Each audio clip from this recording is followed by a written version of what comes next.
boldly engaging the mindless propaganda of our time, apparently with reason. This is Rage of the Age. This is Rage of the Age, and we are here with the author of So You Want to Win a Local Election. He is a journalist with 15 years experience. He is the founder of Forward Communications, which has a 75% success rate in getting people elected. I want to introduce to you today Jeff Ward. Jeff, welcome to the show. Phil, thank you so much for having me on. I'm looking forward to the discussion, and I think you encapsulated my life quite nicely. Well, good. That's my goal, is to encapsulate life, and that being accomplished, I thank you for sending me a copy of your book to read. As I was talking with you before we started here, to me it was an easy read. I went through like all 400 and some pages. To me, I'm an avid reader, but it was. I read it like, yep, that makes sense. Yep, that makes sense. Yep, that makes sense. And before I know it's over. Well, it's a 410-page book. It's really a textbook. And that's why, when it's full color version, it's a bit expensive. Not as expensive as some textbooks, however. Oh, yes. But there's so much in this book. I'm shocked that you managed to take it in and say it makes sense. There's just so much information. I mean, I've forgotten more than most people know about elections, and I have to go back and refer to it. But I did try to write it in a light conversational tone. Mm. And as you know, I wrote it in an outline format so that there's no index, but there is a rather detailed table of contents. So like right now here in, the Western Chicago suburbs, if you're going to try to get signs in the ground, it's about 5 degrees out there. You might want to go right to the subsection on how to get signs in frozen ground. And you can do that. You can tackle this book in small bites, a chapter at a time. And as you and I were discussing off the air, my theory is, given the corrupt state of Illinois, and I'm saying Illinois apostrophe S, not mispronouncing my own state's name, of Illinois' arcane election law intended to keep you off the ballot, you can make it anywhere. So as you went through the book, you also know that people that live in more reasonable states can skip entire chapters. Oh yeah, it's as it applies to you for sure. But I love how you opened the whole thing. Are you sure you want to run? I think that's the most important question before you even go to the next few pages.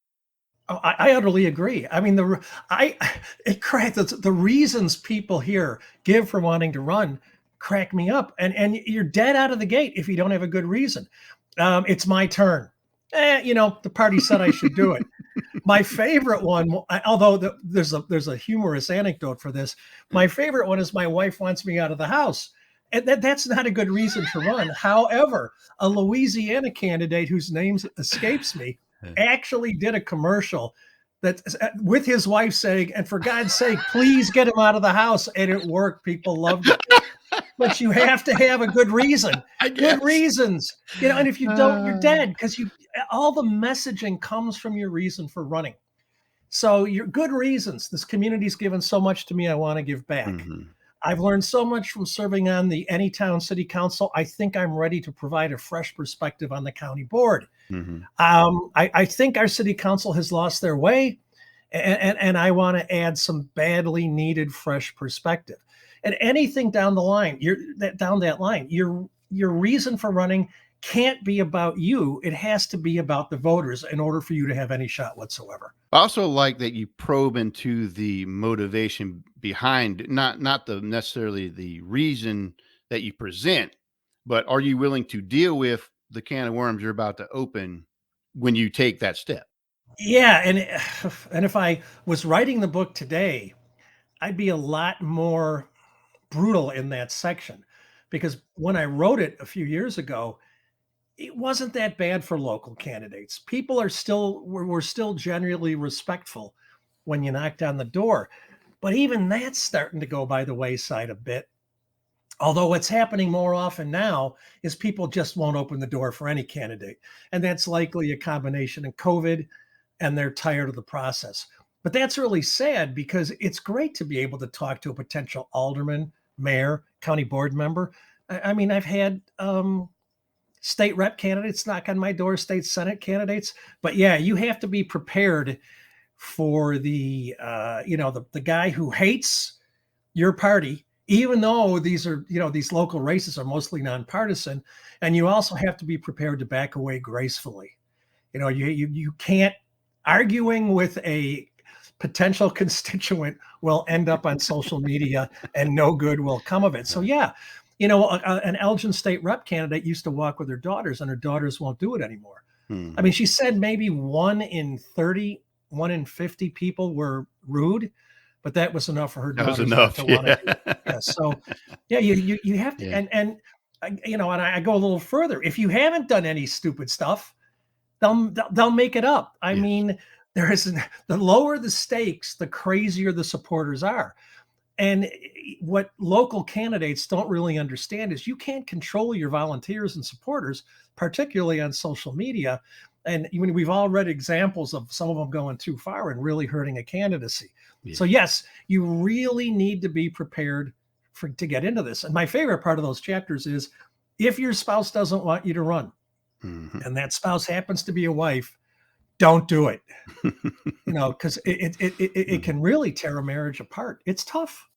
Oh, it's very very tough, and I like also that you point out that because I've seen this time and again, is you assume your friends and family are enough to help you win the election, and that's not necessarily the case all the time. In fact, it's just the opposite. Yeah. What's the joke I put in the book? Are you really, telling your wife her campaign material sucks is like telling her, those pants make her look fat. Yeah, they make you look fat. You can't do it. And I similarly explained to the candidate, you can't rely on family and friends for the truth. I was helping out a former co-columnist for the Aurora, Illinois Beacon News. And I mean, she's just making horrific mistakes. 2-page mailers, typewritten both sides on purple paper. And I tried to say, no, it's 3 bullet points. It's a small thing. Your whole point is to get your name and the office for which you're running slightly in their brain in the 10 seconds it takes them to walk from the mailbox to the recycling. And her family got really mad at me for telling the truth. She wouldn't listen to me, and she came in last place. With name recognition, she came in last place. So you can't listen to your family. The other problem with that is if your husband's walking for you, and this is particularly true, and you do get one of those old men or women who hates politics and has heard of your wife and goes off on her, again, the husband isn't going to be able to walk away, and you're going to have another international incident. So, the best example of a candidate using his family wisely, Jim Radecki, a former alderman here in Geneva, Illinois. I'll use his name because he did so well. He'd knock on your door. If the conversation went well, he goes, "Hey, would you put up a sign?" His son would hop out of the car, put a sign in, and he'd be right on to the next door. So you can use your family like that. You can use your family as a treasurer, depending upon the campaign finance laws in your state. Yes. You can use them to help you set up fundraisers and whatnot. But don't ask for their advice unless they've won an election. Don't ask for their opinion on anything because they're not going to tell you it sucks if it does. And, candidates have come to me and friends, "What do you think of this?" I go, "It really sucks." And they're totally taken aback because nobody had the nerve to tell them. It's the emperor's new clothes. Really bad. And if I don't, and they generally appreciate it because as a columnist, Phil, I'm known for speaking my mind. But yeah, family is a loaded question when it comes to elections. You really have to understand what they can and can't do. And you can't, it's hard to completely shut them out because they want to support you so badly. Their hearts are in it as much as yours are. Yes. And the problem with that is if you do have some skeletons in your closet, we recently had a judicial candidate with 2 DUIs. And she did it perfectly. She said, "Look, yeah, I made mistakes. I learned from them. That's going to make me a better judge." But most people don't do that well. And now they're attacking her, your wife, your husband. Right, that's an attack on the family. Right. And it spirals down from there. Because your family has to bear the brunt of you running for the office. And that's basically what you're trying to convey is that little disclaimer, that warning. Hey, it's not all, roses. You're gonna have a fight on your hand getting involved in it. I mean, still, at least in Illinois, and I'm in Geneva, Illinois, Kane County, Collar counties, DuPage, Kendall, Will, Lake, and still the majority of local races are on the up and up. People have met their local candidates. They've talked to their local elected officials. When it comes to state Senate candidates and above, the negative stuff works a bit more because they're such a nebulous concept. Yeah. But we had a water reclamation district race. Yes, we have those things in Illinois. In LaFox, Illinois, that broke down into fistfights, literally, between neighbors. So you have to be prepared for it, and your family has to be prepared for it. That does make politics a little more exciting, I think. And in this corner, coming in at 150 pounds. This thing oh my God. I wrote some pretty funny columns on that one. It just got completely out of hand. And it's water reclamation. Yeah. I couldn't tell you who. I know we have a water reclamation or a sewer district in our county board district. I could not tell you who those people are. And I write about this stuff. Well, I think there's a cool strategy to it. So like, say if you won the fist fight, but lost the election, you're like, yeah, but I beat you up. Like no matter what, I'm the winner. I don't know if it actually got to that, but neighbors were going at neighbors, and oh man, the stuff people were telling me, I'm like, really? But that's potentially what's out there that you could run into. Yeah, and it can get nasty. Mm-hmm. What shocks me is even not these non-partisan. What state are you from, Phil? I live in North Carolina right now. Okay, so I don't know what as their system as well, but it just the partisan rancor that could come into nonpartisan races is kind of stunning, and particularly during the COVID era, we've seen it with school board races. Yes, which actually truly are nonpartisan. You'll get teachers unions trying to make inroads in there. But oh my God, I mean, yeah, there's some people I want out, but they're not the second coming of Joe Stalin. So despite the fact that I disagree with, I'm a liberal without a country, by the way. Masks are worthless, but we won't get into that. We could spend the whole rest of the podcast talking about that. So yeah, you have to be prepared. You have to be mentally ready. It's not going to be easy. The world is not going to open up at your feet. And it's a lot of work, as I just explained, to win something as simple as a water reclamation district seat. It takes time and effort, and money helps, but it's still, if the candidate isn't willing to walk, they're not going to win.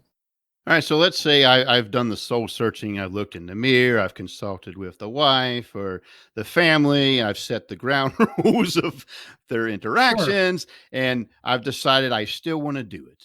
So where do I go from there then? Well, the first thing is be sure you know what your district is. Part of the reason I did this book is I worked for the Kane County clerk for 2 years. And we had a gentleman come in running for precinct committeeman with no signatures from within the district on his signature sheets to, petition nominating paperwork. Okay. Well, he got booted really quickly. You have to know where you're campaigning, number one. And it sounds like, well, who wouldn't? Well, I just gave you an example of someone who did. Yeah. The second part is you have to know your district. Geneva is turning more and more Democratic every day as people flee Cook County and Chicago. But it's still, and particularly in some areas, quite conservative. So we had an alderman running in our ward, 4 or 5 years ago, maybe 8. We had an alderman running, and her slogan was sustainable government. Oh, baby, no. In dyed in the wool Republican Geneva, that kind of stuff came across as liberal, and she went down in flames. So you have to know your district. If you're a liberal and particularly a progressive candidate, and your district has elected Republican after Republican after Republican, and you could tell from the upper races. In Illinois, it's simple. You look, well, who have we elected for state rep, state senate, and above? Okay, you're not going to win. So that's the one thing. The other thing is you really have to be sure your message is going to resonate with the voters. Just because it resonates with your friends and family doesn't mean a thing. Lastly, but most importantly, Phil, you've got to pick a race you can win. Yes. And here's my favorite story about that. I don't know if you got it in the book, but George Pradle was the mayor of Naperville for about 20 years. Mayors in Illinois don't make very much money, with the exception of like the mayor of Aurora, Peoria, and some cities. But Naperville, they don't make a lot of money. And people would spend six figures trying to defeat George. Wow. And he went down, and they all went down in flames one by one. Well, George was Naperville's officer friendly throughout his lengthy police career. Mm-hmm. And all those children that grew up, and Naperville's a pretty dynamic city. I love it. A lot of the kids that grew up there stayed there, and they all remember George.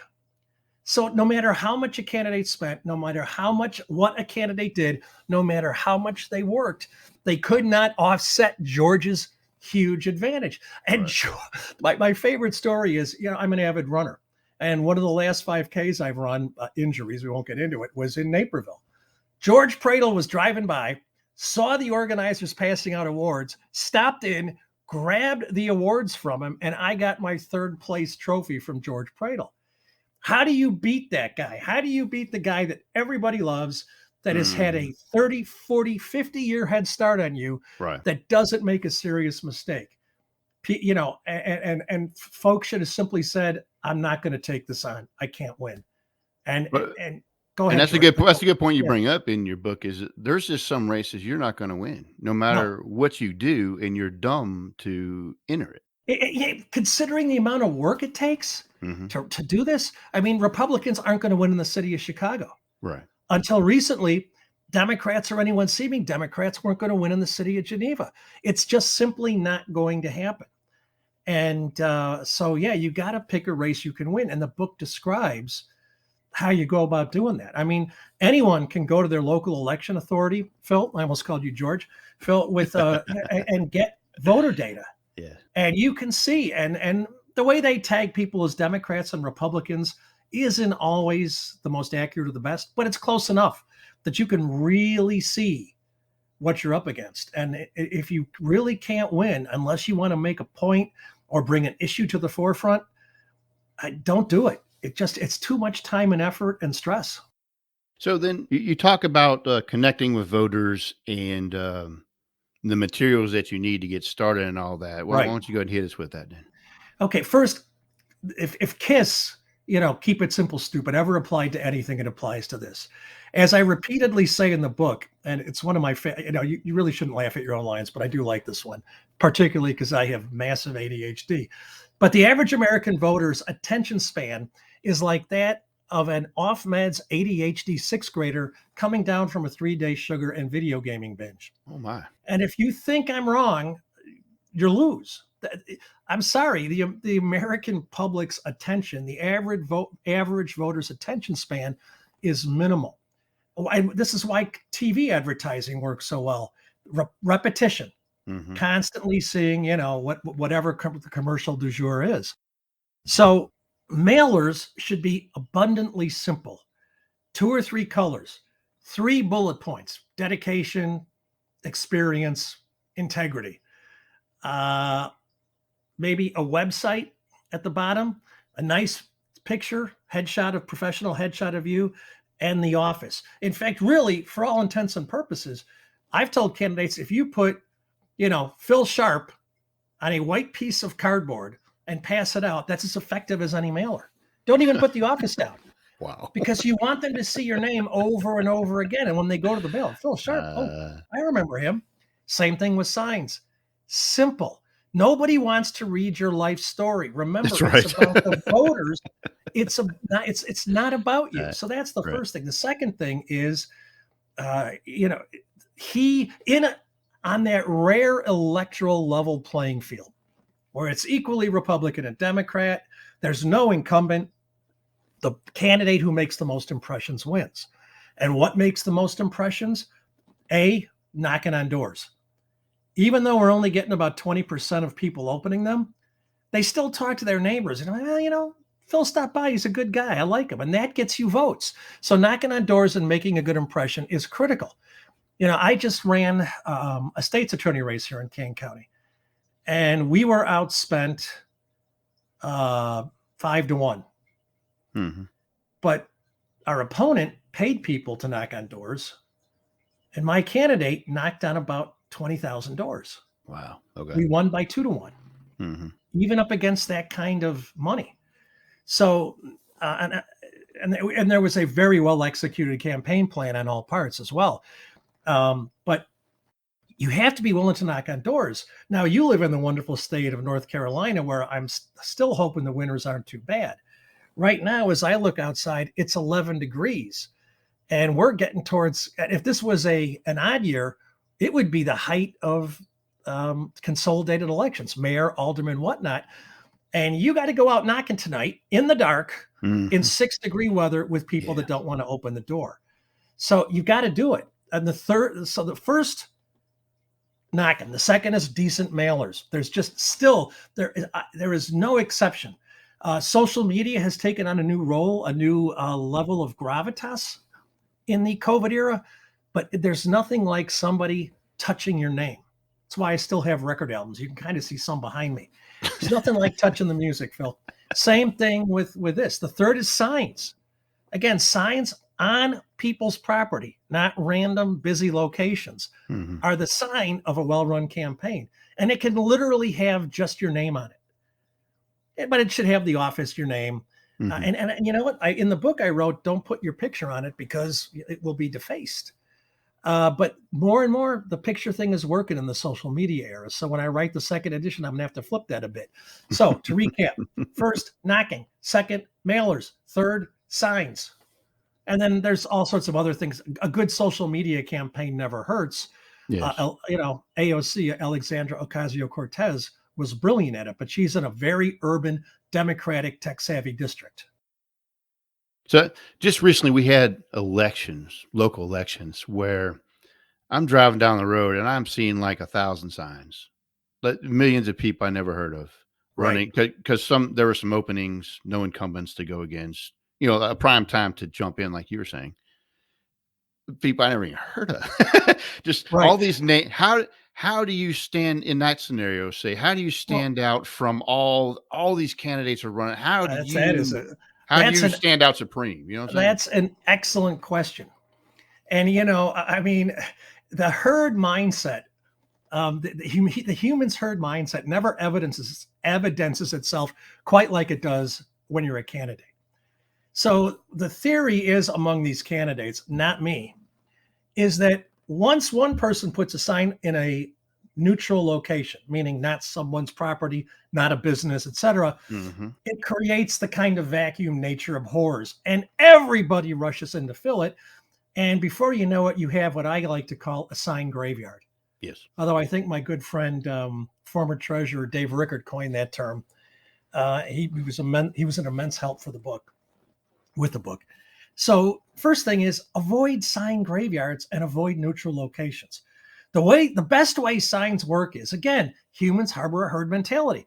If I put Jim Radecki's sign on, well, I'm not a good example because some of my neighbors don't appreciate my journalism. But Phil, you're a nice guy. You put a Jim Radecki sign on your front lawn.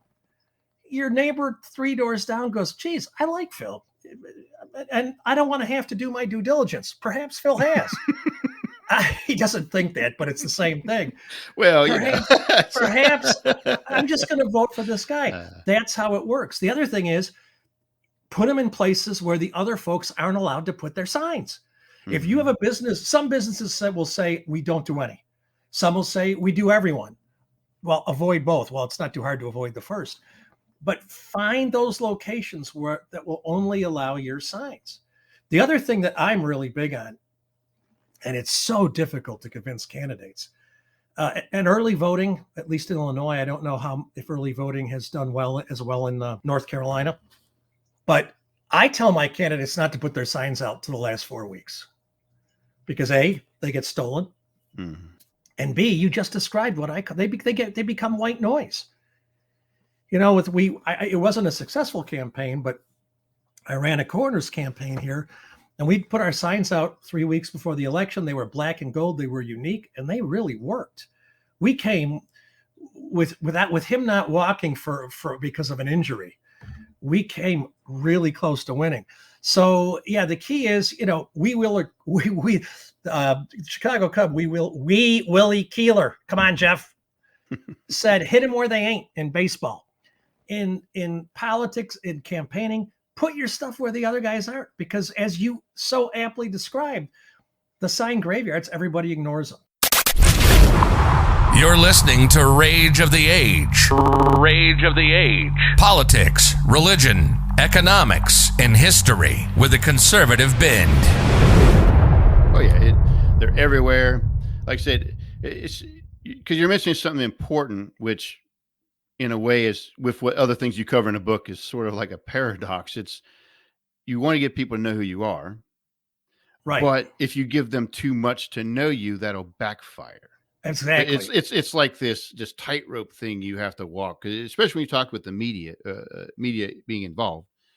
The thing is, you want, I get name recognition, but then it might go bad, or you give people a reason to hate you rather than like you. But then again, you can't not do anything. It's a very complicated and this road. Is why, even in local races where there's not a lot of money involved, it doesn't hurt to pay some sort of reasonable campaign manager a minimal fee to help you avoid these kinds of mistakes. Because yes, you're dead on. I defeated an Aurora mayoral candidate, and part of the problem was the union guys were knocking so much for her. It wasn't her. People got fed up. Then, because she was an Illinois state rep, and I don't know if you guys heard of Michael Madigan in North Carolina, but Michael Madigan is he's probably the last political boss anywhere in the country. And he recently resigned. I mean, Illinois will start changing now. There's enough of his machine left. But Michael Madigan's support was gold, but they sent out like 14 mailers on her behalf, and people got fed up. So yes, you can overdo it. Really, you want to knock on people's doors once or twice. And mostly you can only do it once because there's too many of them. You want to send 3 or 4 mailers over the course of a campaign, and maybe a few more as you get up to the statewide level. You want to knock on people's doors. There is no substitute for the candidate having a face-to-face with the voters. It doesn't hurt to have a volunteer go around and say, hey, right before early voting starts, right before the election, hey, would you kindly get out and vote for our candidate? Thank you, and just quickly move on. But yeah, there is a balance in this. There's an Aurora candidate who's one of the hardest campaigners I've ever seen. And after she knocked on people's doors a third time, people were saying, okay, we know. But she was charming enough that she could overcome the fact that she might have knocked one time too many. Yeah. Yeah. Well, you have to know your strengths. You have to know your weaknesses. Yeah. But it's just like any balance in life, everything in moderation. Yeah. Yeah. Because I don't like being bombarded with stuff. Even if I agree with it, after a while, it's like, just stop it. No, it's like you figure, I'll sign up for this email list. And then when you get 2 emails a day, every day, I just, man. Yeah. Unsubscribe. What makes you think I want to see that? And it's the same thing in this case. But the fortunate thing, Phil, is in most of these campaigns, people don't have the time or the money to overwhelm the voter. Thankfully, that's a wonderful problem to have that most candidates never will. I haven't seen this yet in areas I have been. I've been different states of the country too, but I've never seen a candidate exercise an email list. Do you think that's a good idea? In the COVID era, it's become a better idea. Yes, but typically things like email lists are the choir, and you just end up preaching to the choir. I am getting bombarded with Trump texts, and I finally had to block all these people because you can't get rid of them. And it was. I mean, I'm a more liberal voter. I would not likely vote for someone that right wing. But by the same token, if you want to just bombard me with texts, I'm not going to vote for your candidate regardless. So you got to be careful with email. The email and social media are better, or I should say, are best at motivating the faithful. Getting them to spread the word. Getting them to, if you want to do friend-to-friends cards, which are another thing where friends send cards, simple postcards supporting you. Right. It's great for that. Social media is getting better because Well, we'll see. I mean, certainly more people were involved in the political process in 2020. Yes. And we had 40,000 new voters vote in Kane County. How do you reach 40,000 new voters who've never voted before? They're not on any roll. They're not on any list. Yes. So social media became critical. But even social media, you're the happy candidate talking to kids. You're the happy candidate talking to voters. You're the happy candidate knocking on a door with a happy voter. You're a happy candidate that went to the local amusement park and had a great time with everybody. All social media is a way to show that you're far more happier than you likely are.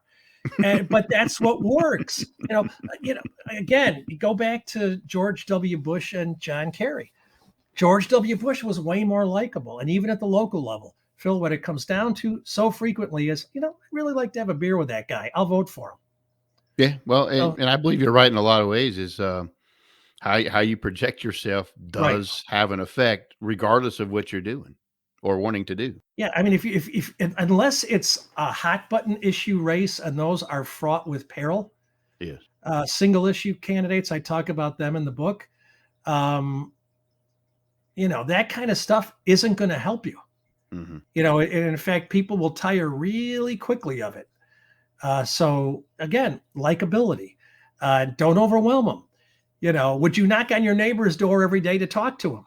And again, though, considering the districts, even the smallest districts, most candidates aren't going to have that problem. But you bring up a very important point. You also mentioned that idealist and grassroots movements are losers. And I don't think you meant as in by character, but they just don't win. They don't. Well, there's two problems. Idealists, and this is another one of my favorite stories. When we did Ward and Jones in Elgin, our radio three times weekly radio program, we had an Elgin City Council candidate come on. He was an Aurora police detective. He was an incredibly likable guy, and he said. And I think I actually name him in the book, but he said, look, I'm not going to take any donations. I'm not going to put up any signs. I'm not going to do any mailers, and I'm going to knock on every door. Okay.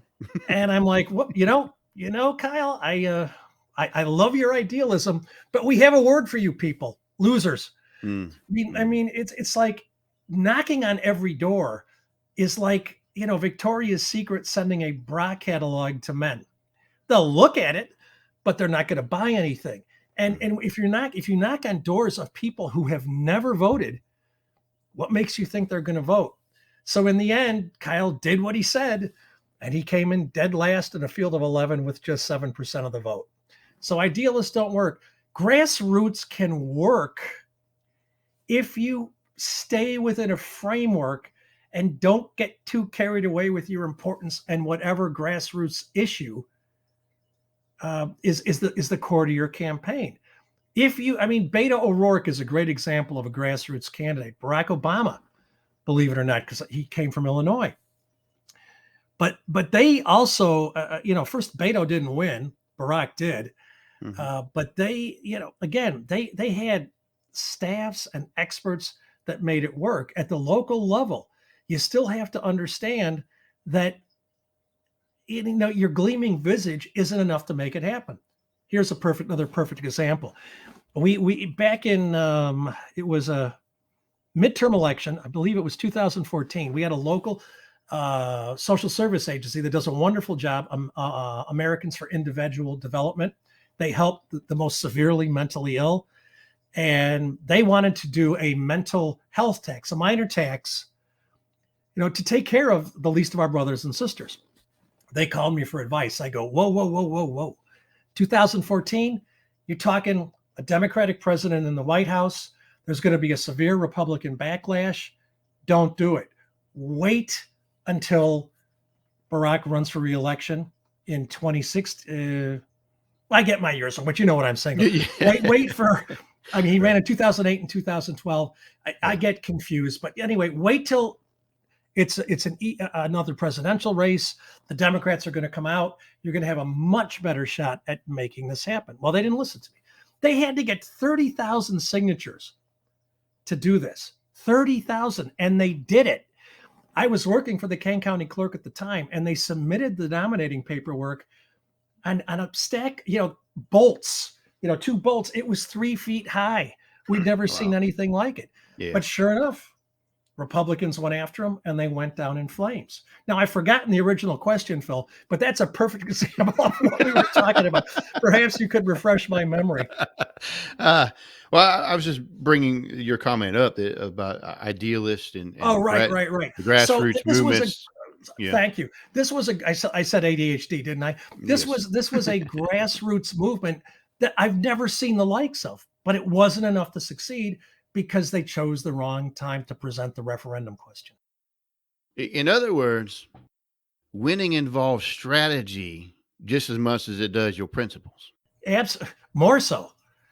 Because, as I like to say, everybody thinks they could, especially, city council candidates think, I can make this grand sweeping gesture and I'll win.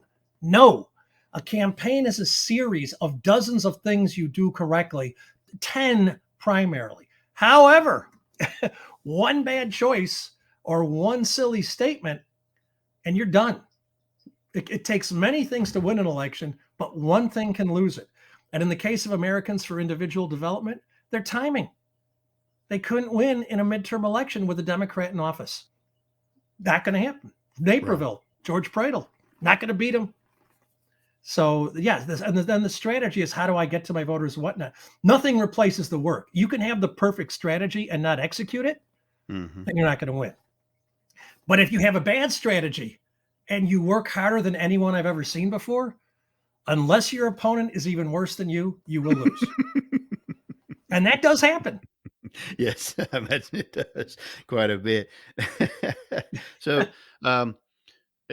and maybe you can correct me on it, but as I was reading through your book, I was getting the impression that we're talking about local level elections. Yeah, pretty much. In Illinois, we call them state reps and state senators. From that on down. Yeah. So present yourself in a likable manner. You were talking about being likable, being the guy that you can have a beer with, whatnot. You got to put on this persona for others to see you. You don't necessarily, it seems like you don't even necessarily put yourself out there on what you stand for. It seems you just you're vague. Well, you have to be careful about it because for every action, there's an equal and opposite reaction. Yes. When in our last mayoral race, everybody thought last Chicago mayoral race, everybody thought Chuy Garcia was going to win for his previous name recognition, but he kept getting pressed on putting his budget out there. And he finally did, and all hell broke loose. Mm-hmm. So to some degree, you can say, I'm going to balance the budget. That's great. Mm-hmm. But if you tell people exactly how you're going to do it, you're likely going to offend half of your voters. It's just the way it works. So you don't want to lie. I mean, there are candidates that lie, and it always catches up with them. They tell the voters what they want to hear. Mm-hmm. But you have to talk. You have to have substance, but talk just enough in platitudes that you don't sink yourself. Right now, with bail reform in Illinois, and particularly in Chicago, I mean, carjacking, crime is out of control. And I mean, everybody hears about all the shootings in Chicago, and there's a lengthy reason for that.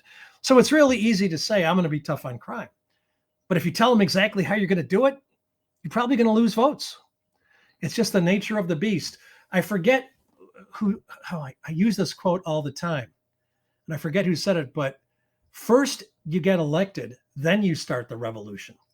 Mm-hmm. So you have to be somewhat true to yourself, or people will catch on. We the former chairman here in Kane County, Chris Lausen, said, I'm going to keep the tax levy flat for the 8 years I intend to serve. And he did just that. It's funny, Republicans went after him for that. Those types of things you can do. That's cut and dried. It resonates. Right. Our sheriff, I'm going to reduce recidivism. And he has. But neither said exactly how they were going to do it. And you go to debates, but what you'll find out is, the League of Women Voters put these things on. You go there, it's the same 50 people every debate. Mm-hmm. The only way a debate can change an election is if you say something really stupid and it gets around. Right. So, the sad thing is nobody really wants to hear exactly how you're going to do anything. Mm-hmm. You want to stick to what resonates. You want to stick to being authentic, or you will quickly be judged as a phony. but save the best for last. Wait till you get elected, and then and for most people, it's they think, oh, I got Bruce Rauner, our former governor, I got elected, I'm going to change everything. Nope. You can't run politics like a business, no matter how many candidates say that. No, and I believe what you're saying. It's just now I'm tangling in because I'm a man who thinks higher philosophically and everything else. And right. Well, yeah, it starts to, but most people, but no one else does. I know exactly. there's a few people, but right. But I'm thinking of, okay, so we elect these people, and they have this they know the look, they know the face to put on, they know the correct thing to say and not say. They play by the rules at to the win. local level, you'd be surprised how frequently they don't, but you hope they do. And I coach them on how to do it. Right. But the ones who win are those who tend to do what you're saying. Correct. Right? So now they've done their first steps. Now they go up to state, maybe even to national level. They've played these, my terming would be sandbagging. They're waiting to unleash the revolution that no one knew was coming. They're going to show their true colors at some point, but it's like, maybe now it catches us by surprise, or they didn't do what they said. The biggest frustration is people are thinking they're going to do this or they're going to do something, but then they don't do it when it's in their hands to do it. And that's particularly at the national level, you're dead on. At the local level, it's still a little bit better. Have I regretted getting candidates elected? Oh, yeah. I mean, the mayor of Aurora. Never. No, Jeff. No. The mayor of Aurora fooled me. He's now running for governor. He won't win, by the way. And if I hadn't stepped in and changed his messaging, he would have lost. So you can get that. But, on the flip side, Ron Hain, our Kane County sheriff, is doing a spectacular job. And I don't think he has any greater ambition. He told me I've wanted to be sheriff since I was 5 years old. He's sheriff. He's doing a spectacular job. I got our state's attorney elected. We are having a personal tiff over a number of issues because she made promises that I passed on and she hasn't kept. However, what she has done is, the Kane County State's Attorney's Office used no discretion whatsoever. That is an utter miscarriage of justice, Phil, and she's far better at that. So I don't regret that one. And typically the people in local government, these people ahead of time, or at least of them. Mm-hmm. And I can talk to them and see what they want to do. And you can't expect miracles. I mean, I got our county board member elected by I noticed a strange statistical anomaly. And he did a pretty good job. He is now, I think, moved on to the St. Charles City Council. But what can one board member of 24 do on their own? The best thing they could do is play well with others. And Steve played well with others. He didn't disappoint me. So it depends upon what your definition of success is. Right. Our chairman, who I am very good friends with, we talk almost on former chairman, I should say, he kept the tax levy flat. Exactly. What a novel idea. All these Republicans talk about it and they never do it. Mm-hmm. He avoided crony hiring. He wasn't perfect, but he really put the county in a much better position, of course, for the new Democratic chairman to screw it up. So, I mean, the local level is somewhat different. Most of the state rep candidates I've dealt with here have done what they've said they're going to do. Although Illinois is a loaded question because we have a Democratic supermajority in Springfield. So if you go down there as a Republican, Keith Wheeler, our state rep from my district, does a great job, but he ain't going to get a whole heck of a lot done when they can't even override a veto. But you're right.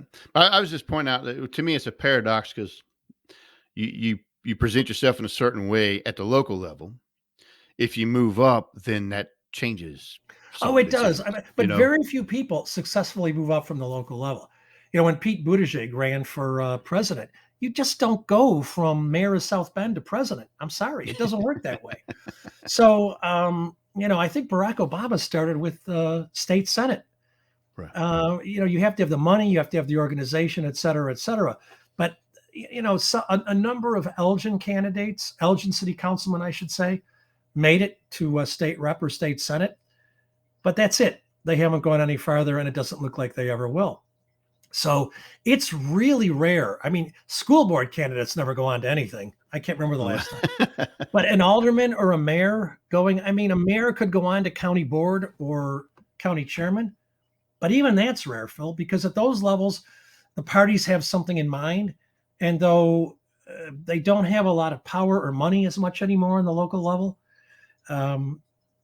it can be really, really tough. So I hear what you're saying. I mean, Joe Biden's in a lot of trouble right now for making promises he can't keep. And when he was making them, I'm like, oh, dude. So, and I'm not a big, I was certainly not a Donald Trump fan, if I could speak the language. I'm not a Joe Biden fan either for that very reason. I mean, you kind of, and unfortunately, you and I tend to think about these things in more philosophical terms.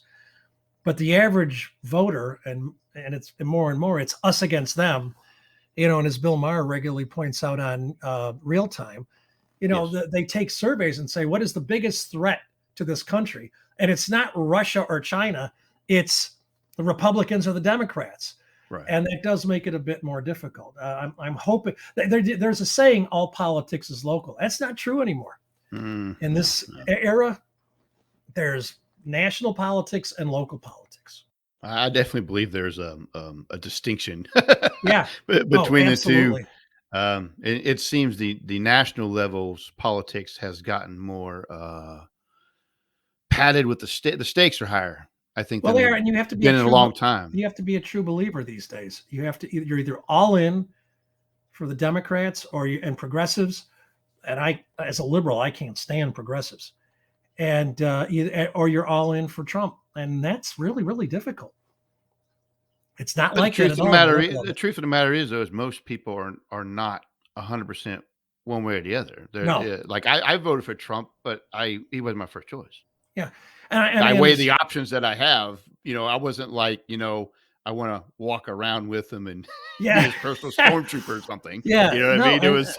But again, we're kind of, I love talking about this. We're kind of diverging into an area the book doesn't even begin to cover. Sure. A really good friend of me, elections, because there's in a column, I really hurt a local congressional candidate who, when asked about the ERA, said, "What's that?"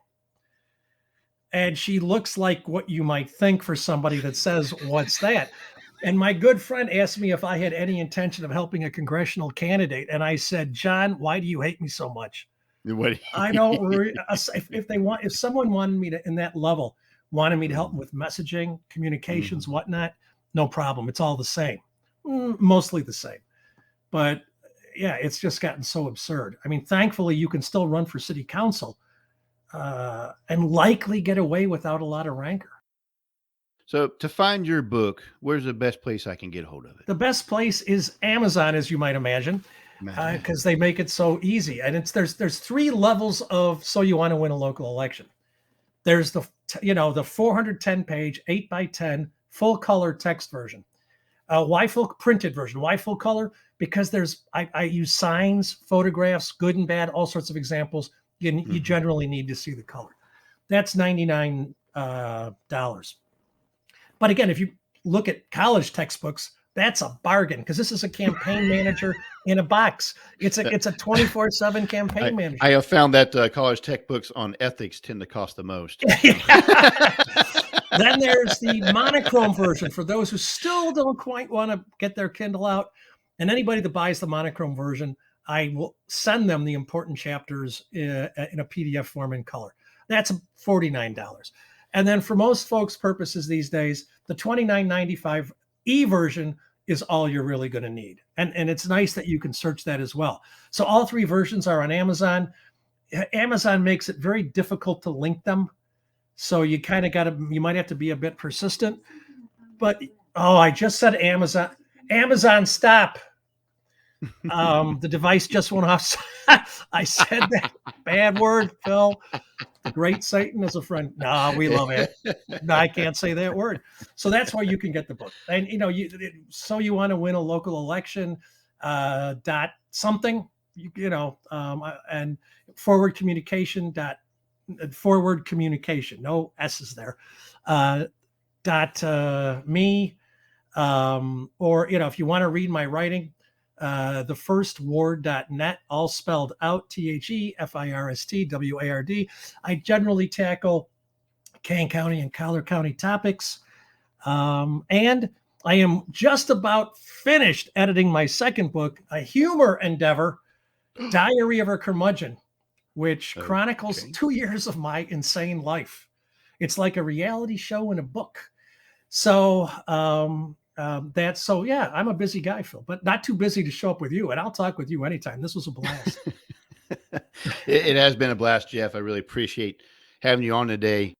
If you want to get this book, again, Amazon.com, you can find it. So You Want to Win a Local Election, serious question, serious material. I've read it. I've actually read it. I loved it. Thank you so much. It's such a compliment that you say. My intent was to have it read like I was right here talking to you. And you just said, Jeff, you succeeded. Thank you so much. Yes, that was my intent. It doesn't have to be dry as dust, though. I could barely make it through the chapter on nominating petitions in Illinois. Yeah. So if you're like thinking like, hey, I was thinking of running for election, read this book. If you've ran campaigns and you're looking for other ideas or do's or don't, this guy has been pretty successful in it. You need to pick his brain and see what he has. Yep. This book is far more thorough than there's books out there for $11, $12, $15. They're just not all that thorough. This book takes you through the entire campaign process, step by step, in an outline format. Yeah, 400 pages, and you don't have to lift it anymore. It's all digital. That's right. Jeff, it's been a blast talking with you. Thank you too, Phil. I'll again, if you want to have me back to discuss anything, I'll be there. You're listening to Rage of the Age. Rage of the Age. Politics, religion, economics, and history with a conservative bend. Welcome to the essay segment. I want to say that it was a blast talking with Jeff Ward today. I know every essay episode, I always say what a good interview it was and how I appreciate it. And that's true. But this one was particularly enjoyable because I'm talking with a man that is obviously passionate about what he's talking about. And you can tell by the way in which it comes out. And I'm passionate about some of these things too, so that our conversation had a sort of energy to it that was very enjoyable, at least for myself, and I believe he enjoyed it just the same. That being said, there's some things that were brought up in the interview that sparred my mind. Every time I review these things, I was thinking, what would be a good thing to discuss in my essay segment? I got like some variable things that were brought up, and they're not necessarily connected per se, though I'm going to try to tie them up at the end. But there's like three specific things I want to touch on. And the first one in particular is it was brought up in the interview where we discussed at some length about putting on the presentation to win, and then you not being that presentation after the win. So that's the first thing I want to hammer on here first. It's an unfortunate reality in our election schemes that candidates have learned, the ones that win, all right, have learned to follow certain rules with the public in order to get elected. And as we've discussed in the interview, a lot of those rules, and he discusses this in his book, So You Want to Win a Local Election, which is basically what we were discussing about in the interview overall. There's just certain things you do and don't do to give you a better chance of winning. Now, unfortunately, one of those things is not saying too much about yourself, because then you give people a reason to hate you. Therefore, we don't really get to know our candidates. But the irony is we, as a people, don't want to know too much about our candidates, or we just won't like them. Therefore, candidates only do bare minimum stuff, a couple buzz lines. Apparently voters have a small attention span, so you just keep putting your name out there in front of them, name recognition. A couple things that might appeal to people. You got to walk this tightrope between how much you present yourself and what you want to do and how much you, hide. It's a reality, but I'm troubled by it. I really am. It's just putting on the face to win, and then when you win, you can become something else that you want. It's like a hypocrisy in a way. And of course, I'm talking about the biblical version of hypocrisy, because the way we use the word nowadays is, I say one thing but do another. double standardness. For me, it's okay. For you, it's not. We see that as sort of a hypocrisy. But when Jesus used the word hypocrisy in the scripture, he's using the Greek word for actor. That's where our word comes from, the hypocrisy. And basically he's saying you're acting. He called them hypocrites because they were pretending to be something when they were really something else in disguise.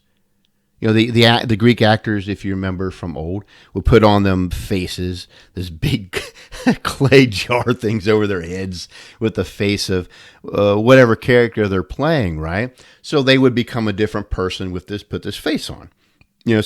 Calling someone when Jesus calls someone a hypocrite, he's saying you're putting on a whole new face. You're pretending to be somebody that you're not. And in a way, that's sort of like how our elections have become. You have to be a good hypocrite in order to win an election, it seems. I find that extremely troublesome, at least to me. Maybe many people love hypocrites. As long as you look the way we say to look, then you're okay. But it goes beyond the looks. It's what they look like. It's what they're pretending to be. But then what's actually going to happen when you give them the leverage of power that you're handing over to them? That's the troubling part to me. A phrase that Jeff used in the interview was that, and he was quoting it from somebody else. So this isn't, his advocation or anything. It's just the topic we were discussing. He says, as he heard from someone, win the election first, then start the revolution. Now, to me, that's like the most ultimate hypocrisy. If you're hiding your revolution, then maybe people don't want it. You know what I mean? But before you start, you win first. You usurp and entrench yourself into positions of power and influence, and then you begin working this revolution that on the face of it might not have been voted for. Do you not see the difficulty in that? I mean, in a way, I think immediately of, our comrades from the Russian Revolution, right? They were very good at presenting a face and a vision for the common people, for the workers of the workers' paradise they were going to build, and a new order, a new society, more fair and just and equitable and blah blah blah. And it resonated on people's ears. It's what they wanted to hear. They promised bread, peace, and land. And when they seized power, they gave neither bread, nor peace, nor land. The irony is that Russia, before that time, was an exporter of grain. They exported it because of excess. For decades under communist rule, they had grain shortages. They didn't get the bread they were promised. But hey, that was the face that was presented. They didn't get peace either. I mean, they got out of the First World War to fight a civil war, and then they fought a war with Poland, and then they got involved with a war with Finland, and then beyond the foreign wars that are being fought, now they're fighting each other with people being put into gulags. I mean, literally starved to death and being executed. There was no peace for decades. And of course, there was no land because all private land was seized and collectivized, so no one got any land. Everything they were promised in order to seize the power, they immediately turned around and did the opposite. The instinct in me is to be infuriated at the communists who did this, and I still dislike communism. And I am still baffled that we still have people who advocate that stuff even today, despite the historical record showing its utter failure. But nonetheless, what I find troubling is I think of the people who fell for that message back in the day. They heard bread, peace, and land. And they even heard, like Lenin promised, I will respect the church. Another lie, which he didn't follow through, a promise he didn't follow through on, right? That how disillusioned they must have felt when they watched that they got no bread, no peace, no land, and the church was basically attacked. Everything that was promised was a lie. And now these people are in power, and now you can't do nothing about it. And now you're starving, and now your family has been taken off to different camps, into different gulags. You never see them again. Some have been arbitrarily executed. And I'm talking about those who supported the communists because they began hunting themselves and turning on each other. If you weren't zealous enough, or if you was just a potential rival, and you could have been a quote unquote good communist, you could still fall under the regime's power and suffer simply for having another rival. Can you imagine enduring all this simply because we took at face value bread, peace, land, respect for the church, workers' paradise, and you see none of it happen? And yet you see people in power who now won't give it up. And there's nothing you can do about it. And you're suffering at their hands. Oh, and by the way, you helped them come to power. How absolutely devastating that must have been for millions of people. Not just in Russia, but in China and in Vietnam and Cambodia, North Korea. And some of these regimes, of course, still exist today. Being as they are, it was at a time because people advocated for it. They believed what they were told and went for it. Now, at some point, we have to do what Jeff called due diligence. and I'll call it that. Due diligence means you must. It is expected. If people would have been aware of what people like Lenin and Stalin and Trotsky were talking about and advocating beyond these speeches and read what they were wanting to do, it should have sent shivers up everybody's spines. But they ignored it. Why? They liked the face that was put on. We're for the worker. We're going to give you bread and peace and land. We'll make a worker's paradise. We promise, as they have their fingers crossed behind their hands, right? Behind their back. We promise. And of course, well, that's what I want. Take all the power you need and do it. And of course, we saw the result. And another point that he brings up is this was just a statement he made in passing. And I can't thoroughly dialogue in back and forth over every little thing that's said by the guest. That's neither welcoming nor productive to the point of the interview. However, he did bring up a statement where he said school boards are truly nonpartisan. I'm not sure about that. First off, I believe nothing is nonpartisan. And the reason I believe that is because progressives and socialists and communists and those who are definitely on the left for sure, right? They're not like, just left of center or center or anything. I'm talking about those who are definitely on the left over there, right? In their mindset, there's nothing partisan. There's nothing nonpartisan. There's nothing apolitical. Every little thing you say, do, wear, don't wear, say, or do, every little thing that's passed or not passed, done and carried out or not carried out is a political statement. That's their entire obsession in world. Therefore, when they get involved in school boards, everything is political. Everything is partisan. And they mean to use every apparatus of influence and authority to push their designs. And that's just what they do. That's how they work. Therefore, to say school boards are truly nonpartisan, I don't believe is a good statement. I don't believe it's accurate. And perhaps he was saying it in a different context. But I definitely don't want to be received that it's a bunch of nonpartisan people with no politics whatsoever, no thought process of how they want stuff to work, working on a school board, because that's not true. And we've seen news stories where school boards have been absolutely out of control because of their political narratives. I would recommend to you some older episodes that were done. One with Rebecca Friedrichs, who did 28 years as a teacher in California. I know, California, right? 28 years. She fought the teachers union, still fighting them. Fought the PTA, Parent Teachers Association. Actually got quite a few things done for the good there, but she's in a constant battle with the school and education system. Listen to that interview again and get an insight on what goes on at these school board meetings. I also recommend Alex Newman, the episode we did with him.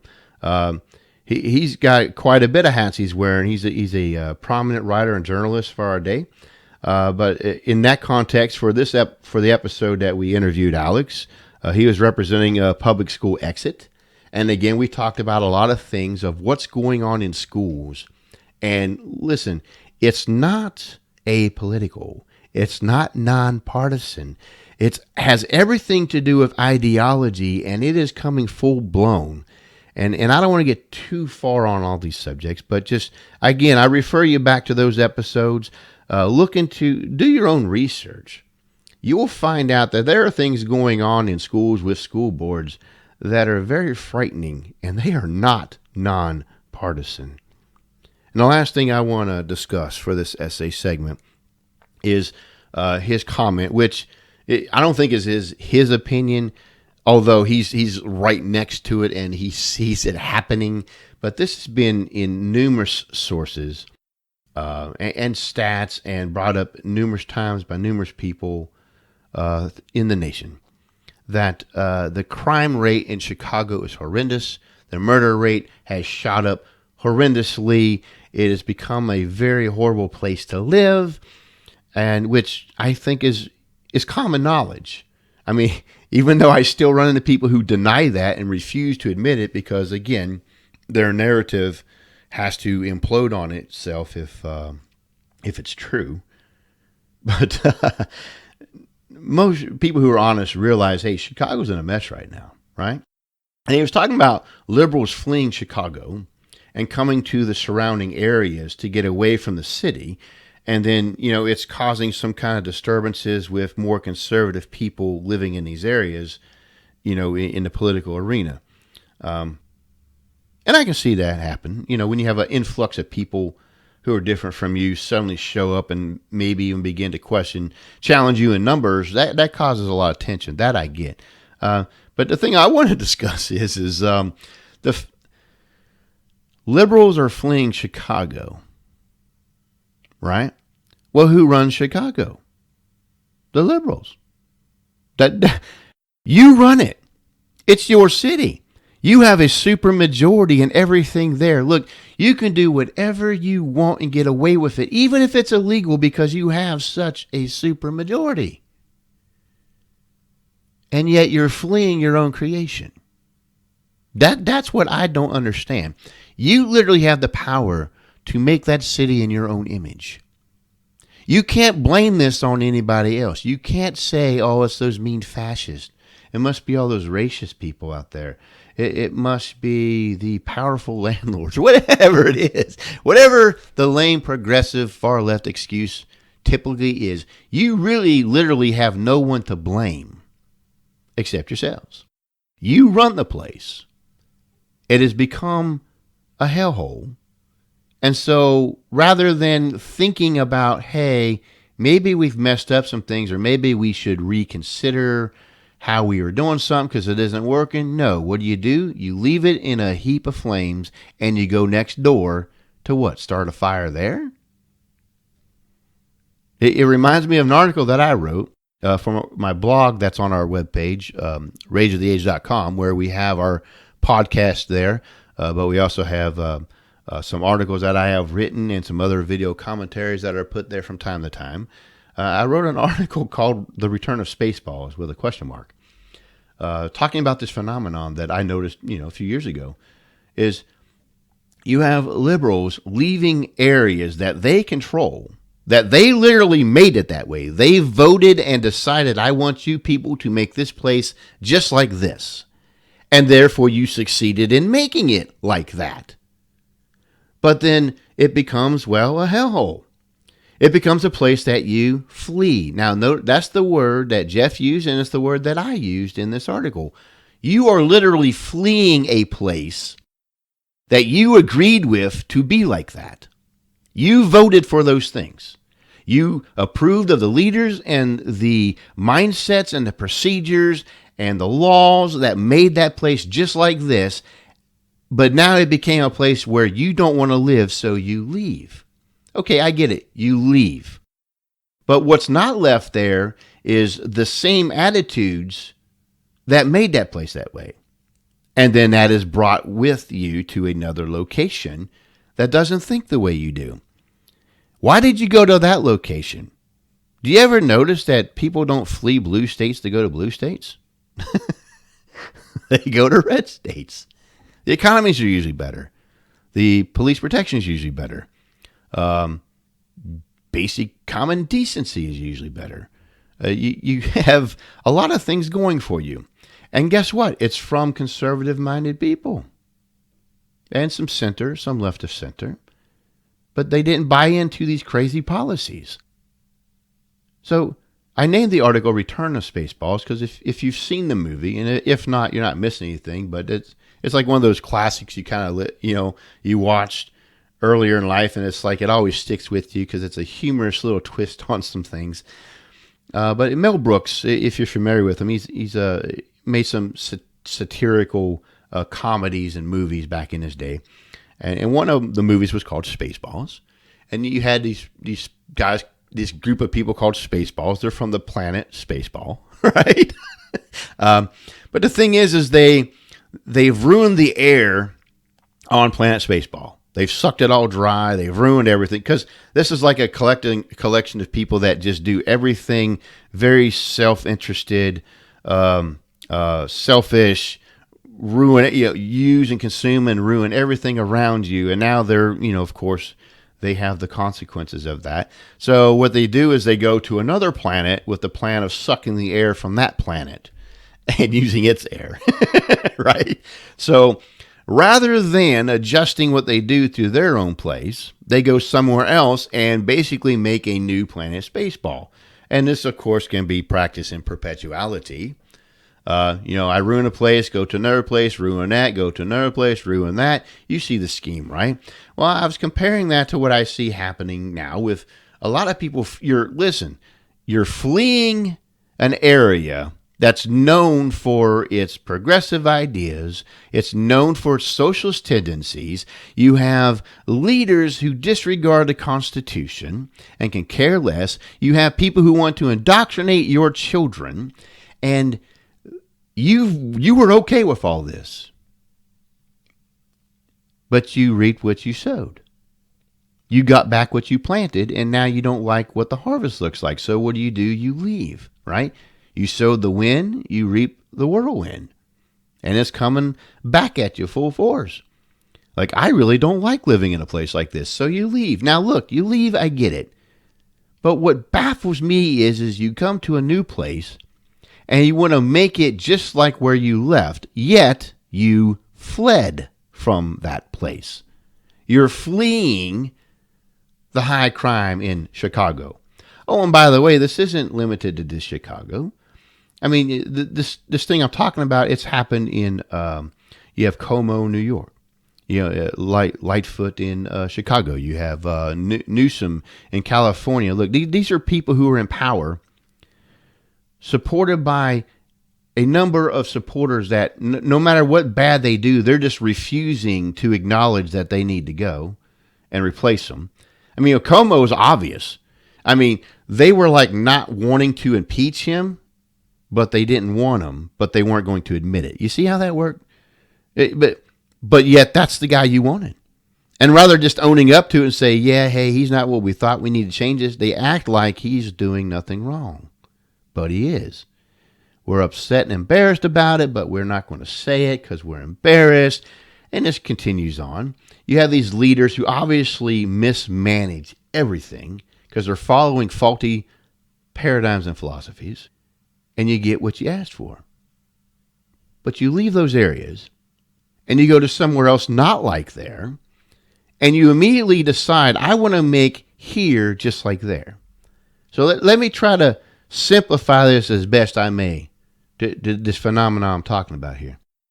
You fled from there, right? You fled. You ran away because it's like, I don't want to live in this mess. Part of your making, but you made the bed, but you ain't going to sleep in it, right? You leave it. So you fled there to come here. But while you're here, you want to make it like there. If you want to make here like there, why did you flee from there? Are you connecting the dots right now? If you're going to come here, don't make here like there. There's a reason why you came here. It was to get away from there. So why would you make here like there? I mean, if I have to draw a diagram, I guess I could, but it should speak for itself. I mean, come on. People who come from all around the world come to the United States to be Americans. And they come here to get away from where they left. They don't want it to be like where they left. Why is it that people who live in this country ruin places and then go somewhere else and decide, hey, let's do it again? That's ridiculous. Now, some of these things, I brought up like 3 different topics to discuss in this essay. And the thing is, it's like they don't seem very well connected. But as I was thinking about it and talking through it and thinking through it and bringing it all together, I realized there is a common thing that's tying things together. People. Why do we elect hypocrites? Because people elect them. Why is there political battles in the school boards? Because we've ignored who's on the school boards. Why are people fleeing one area to make the area they go to just like where they fled? Because in the end, it confirms my suspicion that mankind is just simply depraved and corrupt. Absolutely worried about nothing but self. We're motivated by self-interest and fear alone. We don't care about justice and truth and the way things should be. We don't believe in honesty unless, if somebody lies to us, then all of a sudden we're interested in the truth. But if it's inconvenient, well, it's not as important. You know what I mean? We've come down to a common denominator to people. Look, we live in a country where we choose our leaders. And yet I am dumbfounded that we condemn our leaders constantly but refuse to replace them. Now, that's not the leader's fault. That's your fault. That's the people's fault. It reminds me, and I'm coming to a close here, I promise you, but it reminds me of a sermon I did 2 years ago called The Scheme of Two Extremes, where I explore what I think the problem is in this, is that I believe most people believe what they believe, not because they believe it, but because it's opposite of what someone else believes. If you can wrap your head around that for a second, just think about it. The scheme of two extremes. I'm in this camp because I don't like that camp. Now, if you ask most people, hey, can you defend what you believe and can you support what you support and why are you for this? And I believe most people will fall flat on their face. They won't know how to do it. If they do defend it, it's going to be because these people over here are like this, and therefore we're right. Well, they may be like that, and that's wrong, but what makes you right? And they'll immediately repeat everything. Well, they do this. Forget they. What about you? Can you defend what you stand for? Yes or no? Most people, I believe, can't do it. Until we actually know who we are and what we think and what we stand for, we have no vision. We have no future. We have nothing to turn to. We can blame leaders all day long, but who put them there? You did. The people put them there. I mean, I am baffled. I hear, like, especially incumbents that are in power for a long time, people around complaining, they've been there, they've done this, they did this. But you know what? They keep voting for them. Why? Because the other camp might win. And when you have guys like Como and Newsom and Lightfoot, and for the life of me, it's escaping my mind, the governor in Oregon. And of course, Seattle, the mayor of Seattle, some shenanigans there. Hey, you know what? Y'all voted for him. And you're upset probably of a lot of things they're doing. But I bet you probably still voted for him again. Why? Well, the other camp might win. Did you ever think that maybe you're in the wrong camp? Did you ever think that maybe I don't have to be choosing between camps? I don't have to accept either or when they're being ridiculous? That when we stand by our guy, no matter what, to the very end, when it's time to say we withdraw our support, you become part of the problem. I mean, that's like fighting to the death of Hitler. That's fighting to the death for Stalin.